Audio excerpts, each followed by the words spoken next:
You came through the West Ham apprentice scheme in the 50s and 60s. One of the criticisms of the Premier League these days is that we don't nurture our own homegrown talent enough, and that has an impact on our performance at international level.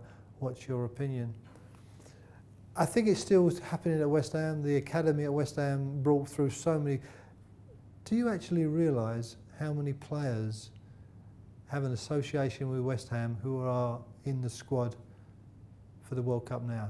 It's amazing. There are 10 players who have had an association with West Ham United, and that's just unbelievable. You go through it in your own mind and just see who you can think they are, but I'm telling you there are 10. And it's just amazing to think that one club has such an association with players who've come through to play for England. And they've still got that association, and the academy's still going.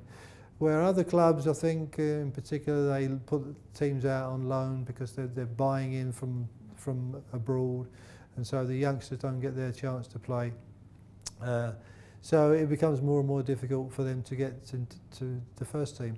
But in one way that's good, and one way that's not, because they can go and play at different teams and produce the way they want to play, and maybe they can come back and then play for their first team. But certainly, when you look at what's gone on at West Ham, you can't say that it hasn't been the right thing, because West Ham won the World Cup.